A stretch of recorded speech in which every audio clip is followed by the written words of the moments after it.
చేస్తే తప్పు. మీరు ఇప్పుడు దాకా ఒక పార్టీని ఎదుర్కొన్నారు, విడివిడిగా 3 పార్టీలను ఎదుర్కొన్నారు, ఇప్పుడు 3 పార్టీలు కలిసి వస్తున్నాయి. ఇప్పుడు 2019కి ముందు జగన్మోహన్ రెడ్డి గారు వేరు, 2019 తర్వాత జగన్మోహన్ రెడ్డి గారు వేరు. ఒకసారి ముఖ్యమంత్రి అయిన తర్వాత ఈ 5 ఏళ్లలో అతను పరిపాలించిన తీరు, అతను ప్రజలను ఆకట్టుకున్న తీరు, అతను ప్రజల కోసం పనిచేసి ఆలోచించిన తీరు, ఇవాళ ఎన్ని పార్టీలు కలిసి వచ్చినా జగన్ అంటూ ఒక ప్రత్యేకత ఉంది ప్రజల్లో. వాడు కులం బ్యారియర్స్ కూడా లేవు, కులం అడ్డుగోడలు కూడా జగన్మోహన్ రెడ్డి గురించి వచ్చేప్పటికి కులం అడ్డుగోడలు కూడా మీరు అడ్డుగోడలు లేవు అన్నారు. మీరు చెప్పేటువంటి చంద్రబాబు మీరు చెప్పేటువంటి ఇందాక మీరు నాతో ఇందాకడన్న మాట, కమ్మవారిలో కూడా ఖచ్చితంగా మంచి ఓటింగ్ జగన్మోహన్ రెడ్డికి ఉంటుంది. కమ్మవాళ్ళలో పేదవాళ్ళు లేరంటే మీరు అడ్డుగోడలు తొలగించారన్నారు. ఈయన ఓట్ల కోసం కులాల మధ్య గోడలు కట్టేసేసి బీసీలకి నేను ఎక్కువ సీట్లు ఇవ్వడం, లేకపోతే ఎస్సీలు నా ఎస్సీలు, నా ఎస్టీలు, నా బీసీలు అనడం ద్వారా వాళ్ళ వర్గాలను చీల్చేసి ఎవరు ఇంతవరకు మరి చంద్రబాబు నాయుడు ఎప్పుడు దాకా ఏం మాట్లాడేవాళ్ళు? తెలుగుదేశం పార్టీ బీసీల పార్టీ అనేవాళ్ళు ఎట్లా అనేవాళ్ళు? మరి వాళ్ళు ఏం కట్టారు? కాదండి, సీట్లు ఇవ్వకుండా, రాజ్యాధికారం ఇవ్వకుండా, రాజ్యాధికారంలో భాగం ఇవ్వకుండా, వాళ్ళకేమి అధికారంలో షేర్ ఇవ్వకుండా, ఎంతసేపు భుజం దూకుతో వాళ్ళని నిమురుతూ మా బీసీలు పార్టీ ఇదేని ఎట్లా చెప్పారు? ఇచ్చారు కదా వాళ్ళు. మీ దగ్గరే ఎన్టీ రామారావు ఇచ్చిన బీసీలు తప్పితే చంద్రబాబు కొత్త బీసీలను ఎవరిని తెచ్చాడు? ఒక్క మరి చెప్పండి. అదే యనమల రామకృష్ణుడు, అదే ఎర్రనాయుడు, అచ్చెన్నాయుడు, చంద్రబాబు నాయుడు వచ్చి కొత్త తరం బీసీలకు ఒక్కడిని తెచ్చాడని చెప్పండి.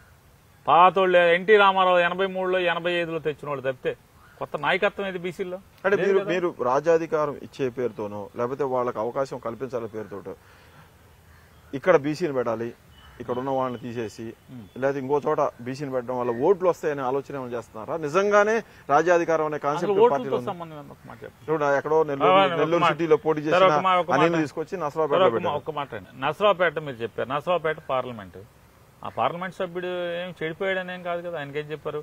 మనం బీసీలకు ఇవ్వాలి కాబట్టి గుంటూరు వెళ్ళని చెప్పారు. ఆయన అక్కడ కమ్మాయిని ఉన్నారు, బాగానే పనిచేస్తున్నా అని చెప్తున్నాడు. ఎమ్మెల్యేలు కూడా బాగానే ఉన్నాం, అతనితో మనకేం ఇబ్బంది లేదని చెప్పారు. అయినా కూడా ఏం చెప్పారు? ఇక్కడ మనం యాదవులను పెట్టాలి, నువ్వు పక్కకి వెళ్ళు అని చెప్పారు. మామూలుగా గెలిపే లేకపోతే మనకి సార్లే ఎవడో ఒకడు ఉంటే గెలిస్తే సార్లే మనకి ఎంపీ సార్లు అనుకుంటే అతన్నే కంటిన్యూ చేసేవాళ్ళు కదా.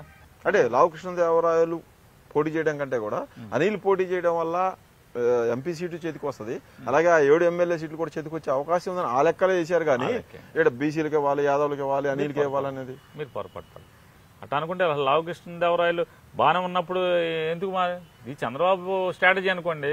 చంద్రబాబు ఎత్తుగడైతే మీరు చెప్పాడు బాగానే ఉన్నాడు కదా, కానీ మనం చెప్పి డబ్బులు ఉన్నాయి, మన జేబులో డబ్బులు పెట్టక్కర్లేదు, పార్టీ డబ్బులు ఇవ్వక్కర్లేదు, డబ్బులు ఉన్నాయి, బాగానే ఉన్నాయి, కుర్రాడు బాగానే ఉన్నాడు కదా, వేసే కానీ మనం చెప్పాడు. ఇవన్నీ వర్కౌట్ అవుతాయా? మీరు ఇచ్చిన ఇప్పుడు 5 ఏళ్లలో 2.5 లక్షల కోట్లు డీబీటీ ఇచ్చారు, ఇంకో 2.5 లక్షల కోట్లు పరోక్షంగా అమలు చేశారు, ఒక 5 లక్షలు ఉద్యోగాలు ఇచ్చారు. ఇవన్నీ ఇటు కంటే కూడా ఈయన అప్పు తెస్తున్నాడు, జనానికి పంచుతున్నాడు, జనానికి పంచడానికే అప్పు తెస్తున్నాడు, అంతకు మించి ఈయన దగ్గర ఏం లేదని మీకు 2019లో సలహాలు సూచనలు ఇచ్చి మిమ్మల్ని గెలిపించాడని చెప్పుకున్న పీకే కూడా దారుణమైన ఓటమిని జగన్ చూడబోతున్నారని చెప్తా ఉన్నారు. అదేమన్నా ప్రమాదకరంగా ఉండే అవకాశం ఉంటుందా? ఇప్పుడు ప్రశాంత్ కిషోర్ అనేవాడు చాలా మందికి టికెట్లు ఇవ్వద్దని చెప్పాడు, మాలో నాతో సహా 19లో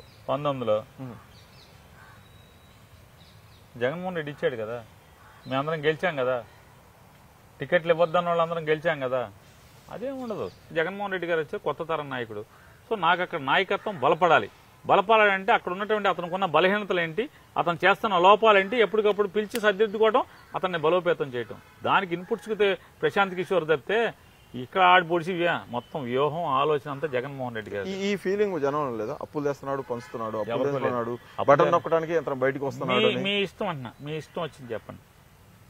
ఈ ప్రపంచంలో అమెరికా తప్పితే అమెరికా వాడు కూడా అప్పు అక్కర్లేదు, డాలర్ గుద్దుతున్నాడు. జనానికి డబ్బులు పప్పు బెల్లాగా పంచడం కోసమే అప్పు చేస్తున్నారు. అది జనంలో ఉందా లేదా? మీరు జనంలో తిరుగుతూ ఉంటారు కదా. లేదని చెప్తున్నాను. ఎందుకంటే అప్పులు అనేది ఇష్టం వచ్చినట్టు గద్దె మీద ఎక్కినోడు ఇష్టం వచ్చినట్టు తేటాకి లేదు. ఫైనాన్స్ రెగ్యులేటరీ మానిటరింగ్ బిల్ ఒకటి ఉంది, ఎఫ్ఆర్ఎంబి చట్టం ఉంది. ఆ చట్టం మేరకు జిఎస్డిపిలో ఇంత శాతం మించి అప్పు ఇవ్వటానికి ఏ బ్యాంకు కానీ ఏ ఫైనాన్షియేషన్ కానీ ఇవ్వటానికి అధికారం లేదు. రిజర్వ్ బ్యాంక్ ఒప్పుకోదు. Day to day reserve bank monitor చేస్తూ ఉంటది ప్రతి రాష్ట్ర ప్రభుత్వాన్ని. విచ్చలవిడిగా అప్పులు తెచ్చేటువంటి సినిమా ఏ రాష్ట్రానికి లేదు. మనకు నియంత్రించబడినటువంటి నియంత్రణ లోపు మాత్రమే అప్పు తెచ్చేటువంటి ఆ హక్కు అధికారం ఉంది.